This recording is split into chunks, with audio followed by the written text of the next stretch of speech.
Hello,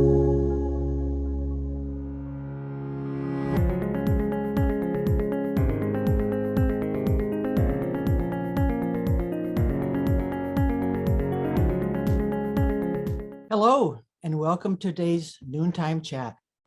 My name is Amelia Wilbur, and the topic is tomatoes, the selection and transplanting. I'm happy to be joined today by two master gardeners, Sean Van Dorn, who will be managing the chat section. She'll be posting links and resources. And also Priscilla Robinson, who will be managing the Q&A sections. If you'd like to put in some questions, type them in. And as time allows at the end, she'll join me as co-host. We'll address your questions. The Noontime Chat is a feature of the 10-Minute University, which is a product in collaboration with and support of the Oregon State University Extension Service Master Gardener Program. It is being recorded, and you'll be able to view it at a later time. You'll receive an email announcing about how you can access that. Today's webinar is the second in a series of 3. Middle of February, I presented a webinar helping those who master gardeners or home gardeners that wanted to grow tomatoes from seed. And today we're going to follow up, helping you with the care of those seedlings. But today also we will address many of you who would like to buy your starts from your nursery or the garden store. So helping to choose how you want to, which plants to buy, helping you as you pot them up and get them ready to plant into the garden soil. This is a very important time in the life of a tomato plant when it is just a little start, not into the garden, but getting ready, because the care that you can give it during this time will be very important in in the health and the success of it as it grows tomatoes. So we will talk greatly about some of the techniques and the practices to help you do that. Also, since many of you want to buy a tomato plant, we'll be talking about which ones to choose and how best to get them so they meet your needs. The final session will be May 18th, where we are talking about your plant in the garden and talking about best cultural practices to help with the management of that plant, to prevent and mitigate and minimize disease and pests that may bother them. We want you to have the best tomatoes you've ever harvested this year. Well, tomatoes generally are considered America's favorite vegetable. Nothing tastes quite as good as a fresh tomato picked out of your homegrown garden. So in order to help you have the best tomato, let's talk about some of the things that we want you to be able to understand. So we will address the following objectives. First of all, we're going to care for that little seedling that you've either purchased or you've grown from seed. We're going to discuss the principle of potting up a seedling, which is people who grow tomatoes successfully use this technique, and we'll talk about it. How to choose a good tomato start at the nursery if you're going to buy one. Which tomatoes are recommended for cool or hotter climates. When to plant the tomato start in the garden. And whether you grow in your backyard or on the balcony, what are the techniques to grow a successful tomato? You may want to consider adding structures that will protect your plant or extend the growing season, and we'll talk about those. You'll need to support a large tomato plant and various systems for that. And then the concept of, is there a companion plant that your tomato likes or doesn't like? The idea of, is there a good or bad companion plant for your tomato? And also the importance of rotating crops, especially tomatoes. As mentioned, this is chapter 2. And if you wish to go back to find and view chapter 1, you'll see this reference in the resources where you can see the recorded session of my first webinar. But for those who started from seed and those who are purchasing one, this is a tomato this is about the state and the size that you're going to see. This tomato was just recently pulled out of a little pot where it was grown. And as you can see, with all the roots, it needs to be moved up or potted up. And so that's what we're going to talk about today. Well, first of all, though, for those of you who have yet to buy one, it's important to know what kind of tomato you want to get. And it can be a little confusing because there are thousands of tomato varieties. And so before you go purchase them, let's just talk a little briefly about how we understand they're classified, and maybe that will help you in knowing how to pick one for your use. Well, if you're going to be shopping for one, let me put in a plug here for the Master Gardener Spring Garden Fair. As you can see, that will be April 30th and Sunday, May 1st. We have over 100 vendors that will be setting up and selling wonderful plants, many of which sell tomato plants that you may never even heard of before and you may want to try. Wonderful way to get your garden started with coming to the Spring Garden Fair, Saturday, April 30th and May 1st at the Clackamas County Fairgrounds. Well, so if we're going to pick a tomato, let's talk about how do we know that they're classified. Maybe that will help us to know what to buy. They can be classified by genetics, by their growth pattern, by the shape, and this is the first topic, by genetics, generally considered either heirloom or hybrid. So an heirloom has been one that's handed down for generations. It's the same as it was your great-grandpa planted it. The seeds produce the same plant. It is an open pollinated one. It is a little more susceptible to some of the diseases and problems, maybe the low production. And so we have over the years developed hybrids where cross-pollinated different plants for better disease resistance, possibly higher yields. We do need to remember that the seed production is not true to the original plant. And some people think that the hybrid isn't quite as flavorful as the heirloom. I do want to mention the grafted because those are becoming more and more popular. It was started after World War II in Japan to try and grow more tomatoes per spot where in the ground. Basically, a scion is, or your favorite tomato might be heirloom or hybrid, is then grafted onto a very vigorous rootstock, which can be drives the growth of that plant. And the rootstock is usually very good about disease prevention. It's a strong plant, and you will see a great improvement in your production, number of tomatoes that you get, and that can also be more disease resistant. It is not a genetic difference. It is just a biological combination of two different types of plants. And you're going to find that while they are expensive to buy, they sometimes can, if you only have a little bit of space, they can give you a lot of tomatoes per that space. You might select the variety by how you're going to grow it, and that would be the structure of the plant to be considered, and also the length of time that it takes to produce it. These would be the two types, which are the determinate, which is a bushy plant, shorter and bushy. The entire crop ripens within 1 to 2 weeks. So it's nice if you're going to be canning. It's a good plant if you want to grow it on your back patio because you can put it in a pot easier because it is just a bush. You can often get away without staking it. Then there's the indeterminate, which means obviously that it just keeps growing and growing, whereas the determinate stops growing and produces within a shorter period of time. You can see here's the determinate, a bush, which has a lot of tomatoes that are ripe at the same time. You also have the indeterminate, which is a vine and has tomatoes that are ripening or still flowers that are being produced. You can also select a tomato by the shape. And the question to consider there is how are you going to use your tomato crop? The different shapes are a globe, a beefsteak, a paste, and a cherry. So the cherries are usually the first to ripen. They're very small. They can be planted in your pot or in the garden. They're nice for salads or just going out in the garden nibbling as you're walking around. There's a lot of nice cherry tomatoes. Several of these were developed by Oregon State. The Gold Nugget and the Indigo Rose. Here's the Indigo Rose, very flavorful. Sun Gold has been voted often year after year one of the most popular ones, but there are a number of cherry tomatoes available. Again, they'll ripen earlier, so you can start enjoying tomatoes early if it's a cherry.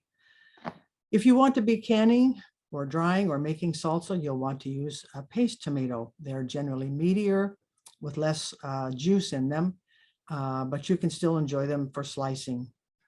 And I've listed some varieties there. Some are, again, were promoted by Oregon State and developed there.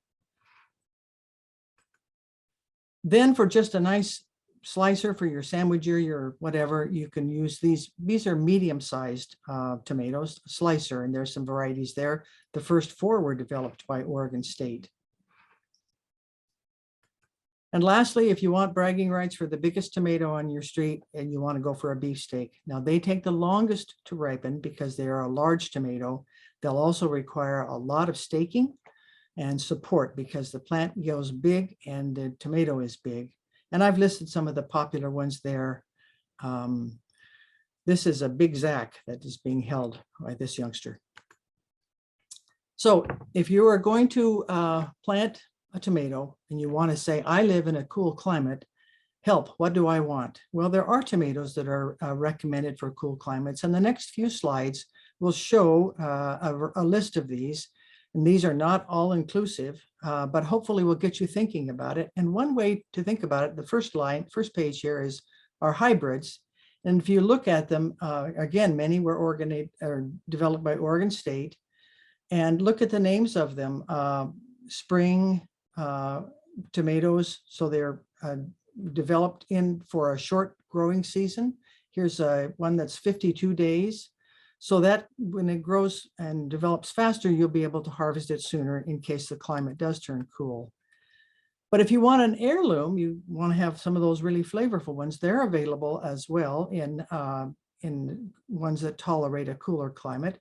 I've grown every year this Galena. It's a wonderful one. And a good way to kind of get an idea of whether or not a tomato is going to be heat or cold tolerant is to look where it was developed. Look at this Galena, it was originally from Siberia. Here's another one that was developed near the Chinese border of Siberia. Another one on Siberia. Here's one down here from Kimberley, British Columbia. So looking to see where the plant was developed, if it's an heirloom, may give you a clue as to whether it's going to be good in a cold climate. And this is my last page. Again, look at the titles, kind of a good clue. Here's Polar Berry, developed in Alaska, Manitoba, Stupici, I grow every year. It's originally came from the Czechoslovakia. Again, a good, nice, cool climate tolerant. You may be in an area, not so much the Pacific Northwest, but if you're in an area where you want a heat tolerant one, they have ones for this as well that you can look at and choose from. You can look at the names to see here, Heat Wave 2, 4th of July. Sometimes the names can be good indicators. Also, where did it originate from? Here's one originated in Italy and some in the Midwest, which would be a hotter climate. Well, so those are just some ideas if you are concerned about the climate that you're growing your plant in. Let's get back now to talk about what we're going to talk about today and getting your plant ready to pot up and go into the garden. So as I said, those of you who planted your seeds, you may have a plant that looks like this. And those of you who are buying one soon, your plant is going to look about this size. And if it's pulled out of a pot, or a little cell plant container, you may see roots that look like this. It is definitely ready to move to a bigger location. I want to contrast that with what I taught last session about soil blocks. This is where we mix up some medium and press it into the block so that there is no container used. This is the container. And you can see the benefit of that is what we call air pruning. There's no roots poking out here that become disrupted or stressed by transplanting. So go back and look at comparing this, all the roots here. That's a pretty normal plant grown in a container, but it does have to be careful with all those roots poking out like that. So if you ever want to consider what the advantages of a soil block, there's a good advantage. You see it's a healthy plant with no roots poking out. So you're going now to the nursery or hopefully the spring fair, and you're going to buy a tomato plant. So what do you want to look for? Here's some things to kind of put in your memory here as you're looking at plants. You want that plant to have dark green leaves and stems. If they're yellow, it's missing some nutrients, it's not healthy. Leaves should be dark. It should be as wide as it is tall, meaning that it has a nice leaf canopy that's developed. If it's very tall without much of a canopy or out very many leaves, that shows it's been in the pot a long time, perhaps with not enough light. It's had to stretch to reach the light. So try to make sure you're not getting one that's taller than it is wide. Look also for the stem. Should be a nice sturdy central stem. And as tempting as it is, if you're buying a plant later in the season and you see it has flowers or little fruits on it, you might think, oh, I've got a leg up on this. No, take them off, because you want to, when you transplant that into the garden, you want the energy of that plant to go into the developing the roots and not producing tomatoes at that point. So no flowers or fruit, and try to see that it's not pot bound. You're going to say, well, how do I know that? Well, here's a plant that's pot bound. You're not going to, maybe not going to be able to tell before you buy it, unless the seller will let you kind of lift it gently out of the container, but you might even see these roots poking through the bottom of the container. This plant is very root bound. The roots are not that healthy. It's gone over around and around as it needs to keep expanding, and it did not have a place to expand because of the container. So when you're buying it, try to see that you're not getting one that's root bound. All right, let's start thinking about getting those plants potted up. Your seedlings have grown up to about 3 to 4 inches tall. It's about a month after you've planted it, if you were planting them, or it's about that size if you're buying it. You're going to move it to a 4 or 6 inch pot using some more potting soil to avoid trying getting it pot bound. If the weather stays chilly and it starts to get bigger in that pot, you might consider potting it up to even a larger pot. After each time you repot it, keep the plants out of the direct sun for just a day or two, just to allow them to recover. Transplanting can be a bit of a shock. When do you want to decide to transplant? If that plant gets leggy, has a spindly stem or yellowing leaves, or when it water and it wilts long after that, it needs to go to a bigger environment. So here's how to pot up.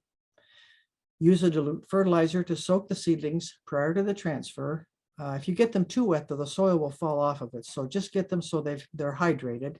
You want to remove the lower leaves and use a potting mix. You're going to plant it deep in the pot and then water and fertilize it again. And I've listed there a diluted fertilizer, and we'll talk about fertilizers with that formula 1-2-1 later on. And then you'll want to put it again in a protected spot to provide protection. This is a shock to be doing this, so give it a little bit of kind TLC. Here's what it looks like to pot up. So we've taken the small plant and put it in a larger container, taken some of the leaves off, and we're burying it deeper. You can see here was the original plant that we put in from the container, and we put it in this large pot here, how much deeper it is. The reason is we do this is tomatoes have the quality of adventitious roots, and I'm going to show you what that looks like. Adventitious roots mean that a plant has cells in the stem that when come in contact to the soil will turn and develop into root cells.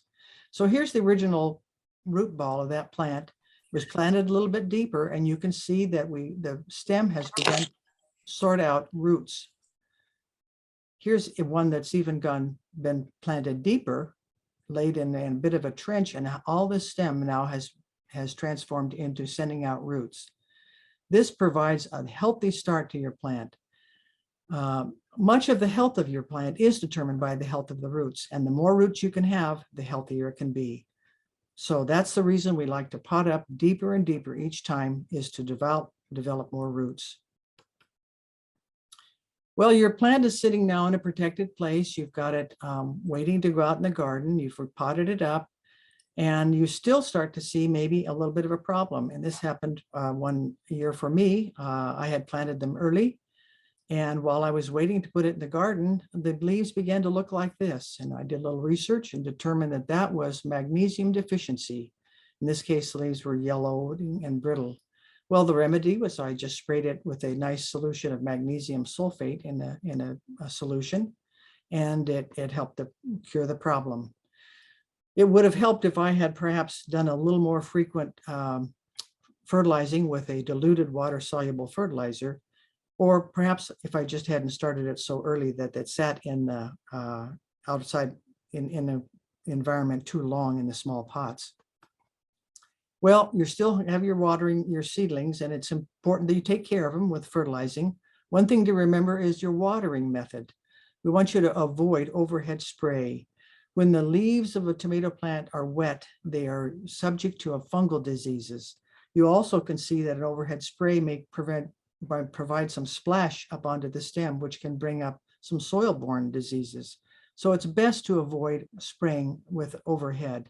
Rather, it's best if you'll do a bottom soak. And here there's a container, household container, where there's been 1.5 inches to 2 inches of water placed, and the plants have been placed into the tray. They were allowed to soak up the water. If there's a nice dilute fertilizer in there, you are allowing the roots to take up the nutrients and not spraying the leaves with it. Just yesterday, I did some bottom soaking of my tomato starts. Here's a tray I have, and I put in 2 to 3 inches of tepid water. And I put in a water-soluble fertilizer, which had dissolved. And then I let them sit in there until they were nice and soaked up, so I could see the moisture in the soil. And then I drained it and put it back into my greenhouse, or in your case, you might be on your windowsills or wherever in your cold frame. But bottom soaking is one of the best things you can do for your tomato seedlings. While you're taking care of your little seedlings and potting them up, and fertilizing and watering, you want to be thinking about where you're going to put those plants when you put them in the garden. And that's a matter of what is the location you'll use. Things to remember, the rules of thumb. A tomato needs a minimum of 8 hours of sun, so look for that spot. It needs to have loamy, well-drained soil. It needs to be protected from wind. And you want to avoid a low spot. Now, the wind and the low spots just are a matter of, you want some circulation, but you don't want the stagnant air. So a low spot might be cooler air and also poor water drainage. That's the reason to avoid that. So you found a good spot. What's your soil like? Let's see if you can get it ready. You want it hand tested to see if it's workable. We'll talk about that in a minute. Start clearing the weeds and then prep it. You'll turn the soil 10 to 12 inches in depth. You'll want to work in 2 to 3 inches of organic matter. And most importantly, you want to strive for a good pH. And again, a plug for the spring fair, we will be doing free soil testing of your pH in the garden soil. So if you want to bring some samples, we're happy to do that for you. Drop it off as you come into the fair, and within a couple of hours, we will have all the results ready for you with some recommendations. So a tomato likes a neutral, basically a neutral to a slightly alkaline soil, the pH of 6.8 to 7.2. If you're going to bring in a soil from where you're going to plant your tomatoes, put 2 to 3 tablespoons in a Ziploc bag and label it. This is where I want my tomatoes. If you're going to grow some blueberries, put that soil in another bag, label it blueberries, so that we test it and we can see that there's differences, and we can help you to amend the soil so that you'll achieve the pH that's needed for success in your plants. Well, we talked about the soil. Is your soil ready? It needs to be loamy, and so this is too moist, and you can see that it still holds the shape and even the fingerprints. That soil is not ready for you to plant. Here's soil that's a little drier and a little more able to flake apart. It's warm and ready for, it's a looser soil, a loamy soil, and ready for you to use. Now, many of you like to grow your tomatoes in pots. That's wonderful because you can. You do need to consider the size of the plant, because tomato does have a large root system, and watering and drainage of that plant are important to remember. And you still need to have 8 hours at least of direct sunlight. Some of the common mistakes we see people who trying to grow the tomato in a garden, in a container garden, it's too small of a container. You should strive for at least a 15 to 20 gallon size pot. And sometimes it's easy to water too much or not enough water, or you end up watering the foliage. So be careful of those concerns.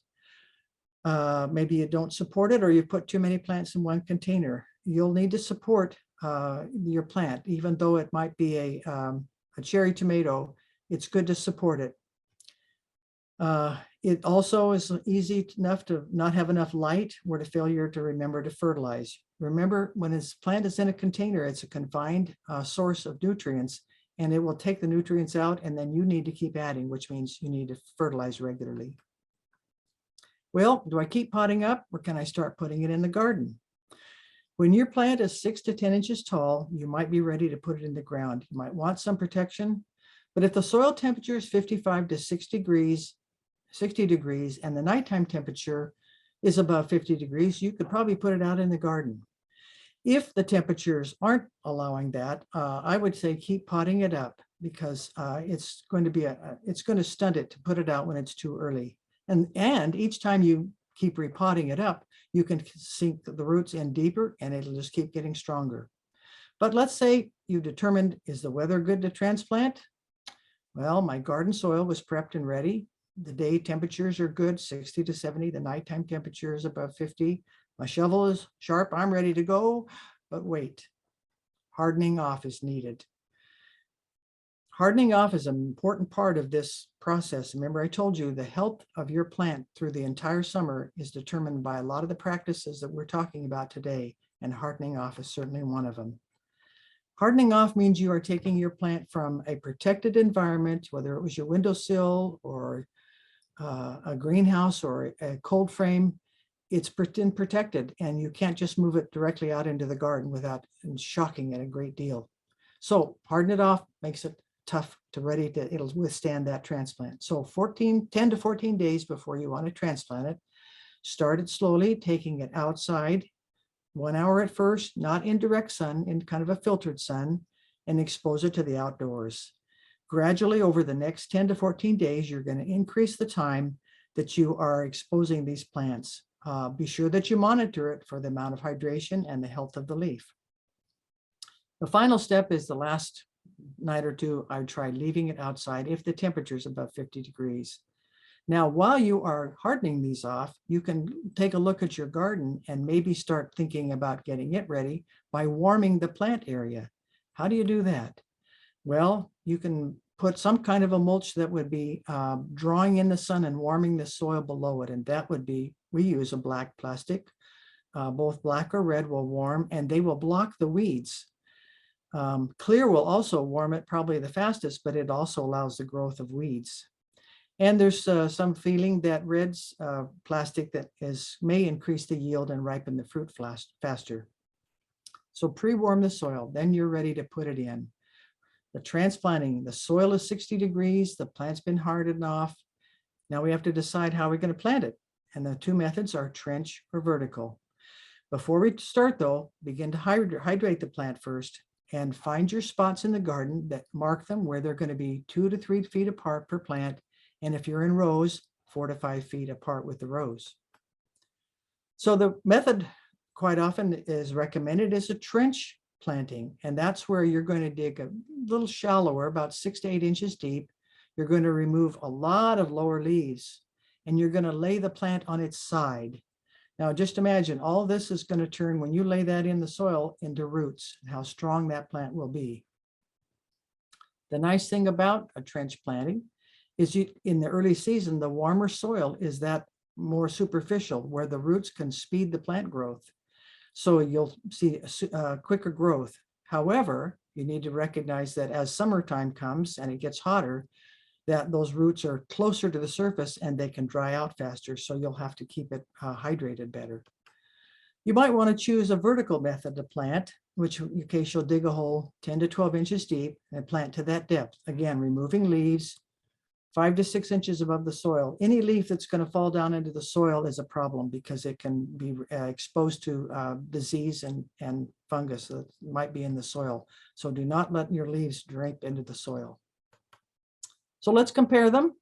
Remember I said the trench, your plant will grow faster, but you'll have to make sure you hydrate it more consistently and perhaps more diligently. The vertical, the soil is cooler around the roots because it's deeper, so you will have a little slower growth, but you'll also in the summer have more water to draw on as it's deeper in the soil. One exception, if you do buy a grafted tomato plant, these rules do not apply. You do not want to plant deeply. You plant just to the level of the soil when you bought the plant. If you plant down deep, you will lose the graft, and that's an expensive plant to have lost. So your plant's in the ground, you need to stake it. Here we've got it tied nicely. You can see there's leaves that are being removed because they're too close to the soil. It's being wrapped with a gentle little wrap to hold it up while it's still getting established. You'll also, even though it's not big enough plant to need a cage, you want to put the cage in as you plant. Otherwise, when you come back later, the roots may have spread out and you're forcing this cage down into the ground and you may end up damaging some of those newly developing roots. So put the cage in as you plant. Your cage needs to be large and sturdy. Tomato plants get big, and as they're loaded with some of those nice big heirloom beefsteaks, you're going to have trouble keeping the plant from tipping over. We were challenged many times by our grafted tomato plants, even with a nice sturdy wooden frame, it would tip over. So you need to support your plants with care. We started using some of these with PVC pipes and nice and tall, and that holds the plant nicely. Here's an idea. If you don't have the space for your garden, or you want to rotate and that's difficult, you can use these cloth pots for your tomato plants. Well, now your plant's in the ground and you need to say, do I need a cloche? To cloche or not? A cloche is simply a system of, or a way to use a product that helps you protect your tomato plant when you put it in. These are some, if the temperature falls below 55, you want to have some protection. A cloche, a hot cap, plastic hoop tunnels, or frames wrapped in plastic. We'll show you a couple of examples of these. This is a young gardener who lives in a challenging environment for a garden. This is up in the mountains in Montana with an elevation over 3,000 feet. But she's successful in growing tomatoes by using these systems of plastic cells, which she's filling with water, placing around the plant. It's the water warms in the summer sun, and then even the spring sun, and it holds the heat through the night, and it gives off heat, protects them from the cool air and from freezing. You might want to just make your own cloche. This is just a gallon jug that we've cut the bottom off, and it'll fit nicely over that nice little tomato start. And the lid can be removed for good ventilation. The cloche can be pulled off to water the plant at the base, which is where you want to water it. And it's a nice protection for the new little plant if you put out. There's a lot of systems for protecting your plants. Here's a pretty impressive program that has been started by a master gardener using concrete reinforcing wire cages that have been wrapped in plastic. And you can see she has slit them to let air go in, and she even gets in and agitates them to try and self-pollinate the blossoms. That's a happy tomato plant. Red plastic, a nice cage to keep it warm, and plastic. It's growing well. Well, we talked about fertilizers. Tomatoes are heavy feeders, and you need to be sure that you're feeding them as they're growing as a seedling and once placed in the garden. OSU recommends a ratio of 1 to 2 to 1. The first number is nitrogen, and nitrogen grows foliage. If you want a nice green plant, that's what you plant. But if you want to have your fruit, then you want to make sure you have a fertilizer that is higher in the phosphorus and the potassium. So this is the ratio, 1 to 2 to 1. So the higher is for the phosphorus to help us grow the fruit. So before fertilizing, you're going to work compost into the soil. And at the planting time, you're going to use a handful of fertilizer with this particular ratio of 1 to 2 to 1, or some bone meal. Put it each in the planting hole. Make sure that you mix it in well so that your plant doesn't sit right on top of the fertilizer. You want it mixed and not to damage the roots. So we had a question last session about companion planting. So I'm going to talk a little bit about that. What is it, and does it really work? Here's a nice garden that's got marigolds next to the tomatoes and some pansies. Actually, it's a nice diverse planting, a polyculture you could call it. Well, good companion plants, are there such for tomatoes?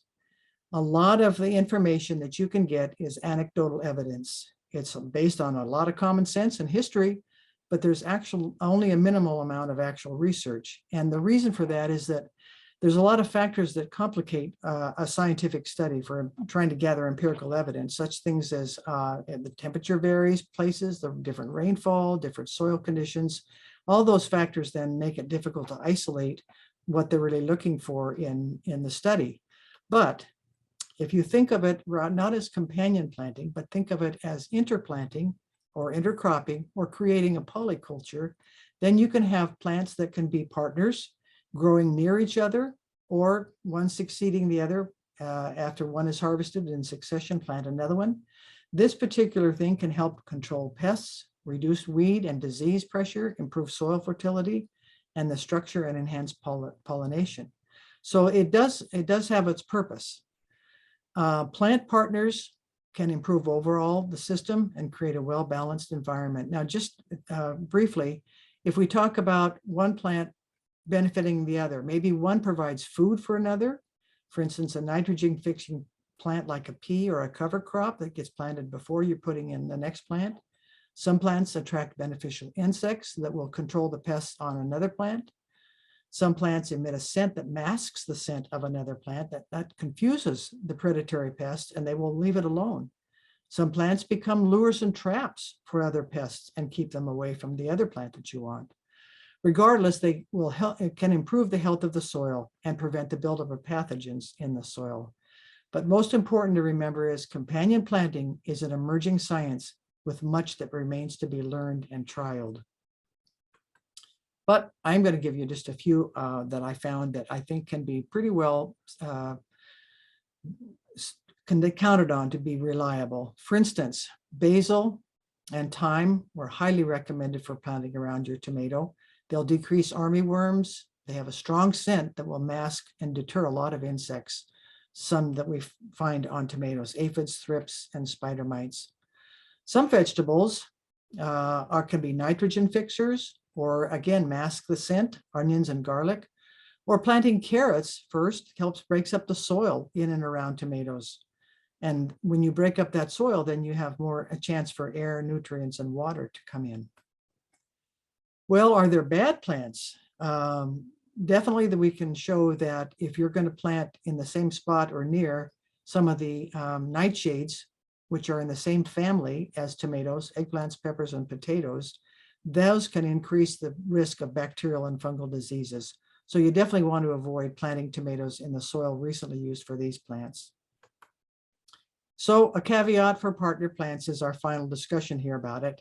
Remember, it's an emerging science, but a good way to do it if you want to start is to keep a journal. Record your combinations on how you paired the plants and note the results and compare them each year. Or just plant a plethora of plants to create a really nice, diverse, more resilient growing environment.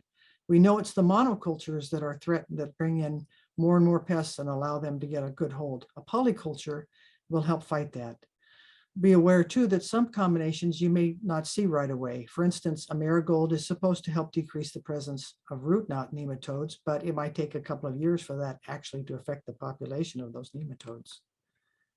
Well, this is a nice segue into the topic of the need to rotate your crops each year.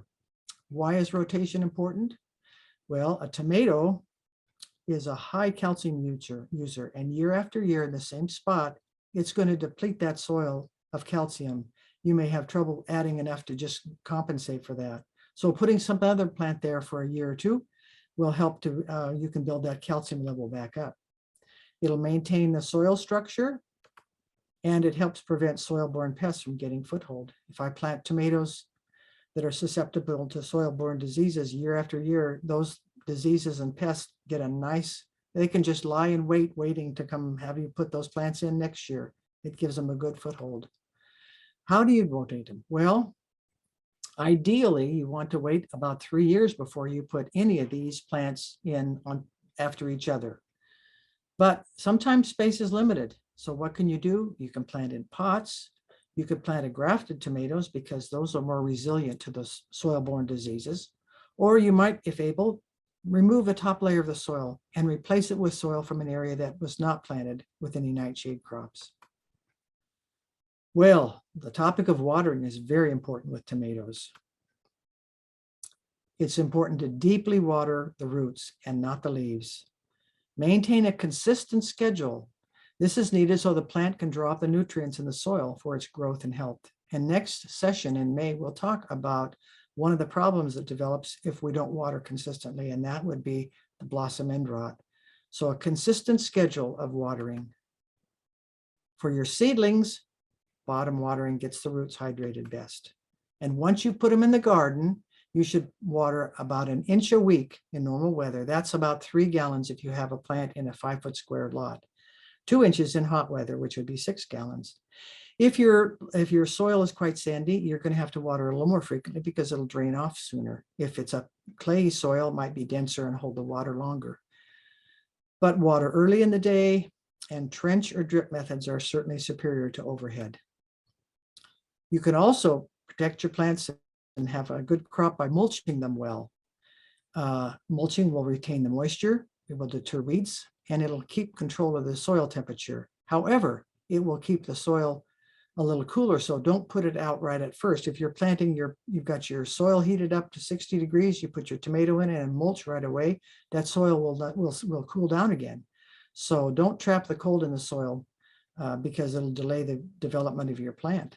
So don't mulch them until 3 to 5 weeks after you've set them out. And there's suggestions there for ways that you can mulch with wood chips or straw, shredded leaves, or inorganic plastic black or plastic weed block. Oh, to summarize now, we have talked about the types and varieties of tomatoes based on how you're using them, the growth pattern, and how you want them to harvest when you want. We've talked about the preparation for your garden, whether it's a container or a bed, and stressing the need to pot up because it will develop those roots, make a healthier plant. And you can start doing that as soon as that plant gets 3 to 4 inches tall and you want to start potting it up. Then transplanting, which is concerned about putting them into the garden, when and how we talked about that, and how to care for your transplant with watering and fertilizing, the need to harden off, how to protect them, the concept of partner plants and the rotation of crops and mulching. A few things to remember. Transplant deep, pot up deep, so roots can develop strong and healthy system.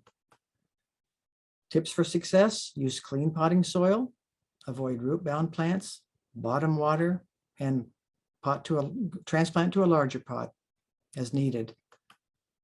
Transplanting, have your soil ready and move only when the soil is 60 degrees. Use some soil warming techniques and use structures to protect your plants from the cold, and always support with stakes and cages at the time you put it in the garden. Some other things to consider: when 3 to 4 weeks, or when it's root bound or starting to get some problems, and when you want to purchase your plants as early for a good selection. Again, the spring garden fair is a great place to get those. Continue to repot as you're needed. I plant mine are in 1 gallon or larger before they're ready to go in the garden. I've repotted them that much. Transplant the garden when it's 60 degrees and your nighttime temperatures are above 55. Now, why? They can be repotted each time to grow more roots. And you do need to remember that if you're going to put them out in the garden a little earlier than the last frost, or even when the temperature is that warm, you're going to need to do a lot of protection. So you have to consider how much time and money you want to spend on doing that. But it's always good to journal your garden for future reference. What worked, what didn't work. And if you want to have the first tomatoes on the block, that'll be fun to brag about that. And that would probably require you to do a lot of those protective measures early on. Our final tomato webinar will be May 18th, and we'll talk about pruning, fertilizing, and watering, and disease management, which can certainly bring heartbreak after you've worked so hard to grow these tomatoes. You'll see the registration as it comes out closer to the final time. Here's the list of resources that you'll see, both from extension publications and our 10-minute videos and handouts, as well as the resources that I used for today's presentation. Those will be available at the end, and I think on the recorded session. And I think we're ready now to address questions and any comments people have. So I'm going to welcome Priscilla. Are you there? Yes, I There am. you are. Hi. Lots of great information. Thanks so much, Amelia. Um, we had a few questions come in. We've answered some of them, typing personal information, personal answers. But, and first of all, gardeners are loving the new companion planting section to your presentation. That was really outstanding and good new information for me. So, Well, I think it is for all of us, although we can always go back and say, the people have been doing it for centuries. So it's a lot of, like I say, is kind of anecdotal and also common sense, but it's difficult for us as master gardeners to present real specifics because, again, the research isn't there for that, except some is beginning to develop. So people can keep track of that and keep watching. yeah. And I just want to remind our viewers, if you still have questions, it's not too late to type those into the Q&A box. So I like this question. There's a beginner. First time she's going to be growing tomatoes. Do you have a go-to tomato plant for beginners? Is there one that's easier to grow than others? Well, I wouldn't start with the grafted because those take a lot of work. In fact, quite frankly, if you're a first-time tomato grower, just get one, and it needs to be taken care of. So buy a plant that looks healthy and find a spot that has the 8 hours of sun and a nice loamy soil. Get yourself a good sturdy cage and put that cage around it as soon as you transplant it, and watch your fertilizing and watering schedules.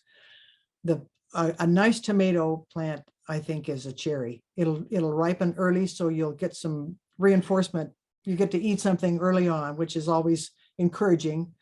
Many of the cherries can be grown in a pot, so that maybe this person doesn't have a large garden space and wants to have one plant. That would be a cherry tomato or a determinate. And there are lists there that on the resources where we showed determinants. The first webinar that I gave, which was from seed, also I went into a little more detail with a little more examples of each of those types of tomatoes. So if that person wants to go back and watch that webinar, the list is on the link is on the resources. Okay. So And okay.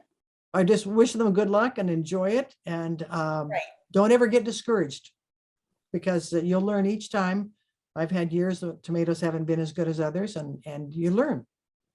Yeah, and I do like to pick a variety that has smaller tomatoes versus the big beefsteak ones, because then you've got better odds of getting some tomatoes that are That's really right. going to be outstanding to enjoy in salads, sandwiches, or just eating right off the plant. Yeah, actually, probably the cherry or the slicers. Good comment, Priscilla. Yeah. Yeah. So this person lives in a zone 5-6. And I think you talked about some of the season extenders, but just what do people in those zones really need to look out for to make sure that they're going to be successful in growing healthy tomato plants and tomatoes? Well, again, use perhaps the list that has cool tolerant tomatoes. Pick one that's got a shorter growing season, and be prepared to use season extenders, perhaps well into the summer for that. People do grow tomatoes successfully there. As I say, that in Montana, up at 3,000 feet, there's good tomatoes growing, but they do take a little more care and a little more attention to the season extender, the devices and the protection that you can put around them.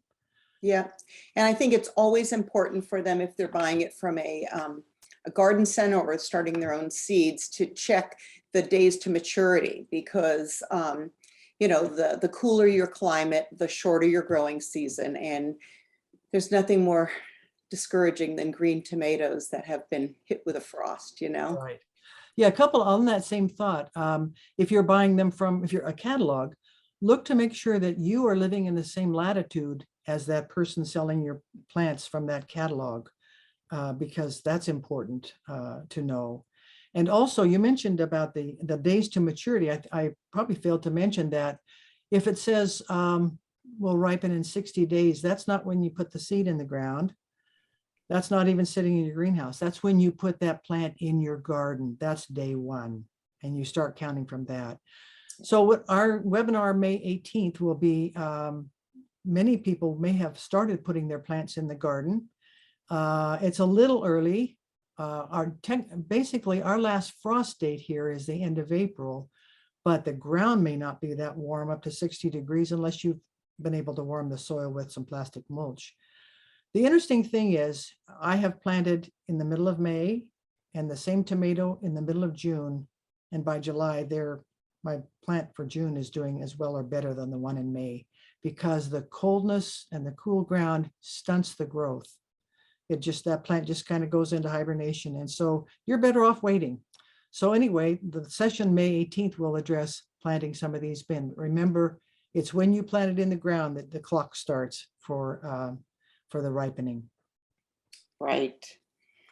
And this particular person, perhaps they're growing in a raised bed, or perhaps they're just growing in containers. What are some good suggestions to what should you do with the soil that's been, holding that tomato plant, the previous season? What are some options so that we're not being wasteful? Well, a raised bed, you'd leave, the soil would be fine. You'd want to amend it with some more organic if it's early in the season. Organic, I do put some organic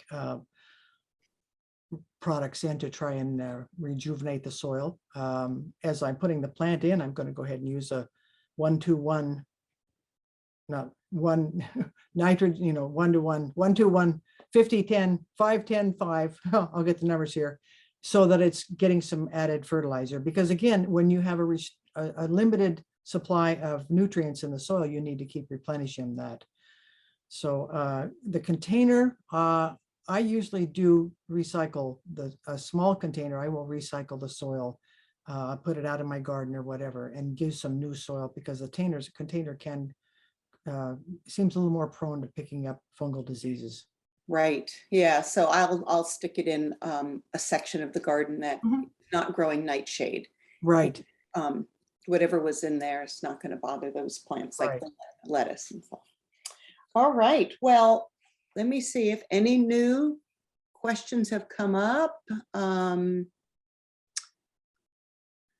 I think that's it. Like I said, I think people were so fixated on every topic that that you've covered so much. And I know this is going to be a perfect segue to the May presentation. That's awesome. And we have another webinar coming up next week that we'd love you folks to join us on. And the topic for that webinar, Bugs. It's called Bugs, the good, the bad, and the annoying. And that's okay. Jane Collier that'll be presenting that. And she's a wonderful teacher. She's done a lot with the blueberry presentations and berries, and this is all about bugs. Okay. So yes, do register for that and tune in. We'll be running these webinars weekly until I think into June. So they're available as recorded and as well as the live presentations. So thank you for joining, and thank you, Priscilla and Sean, for your help today. Yep. And we will be back next Wednesday at noon.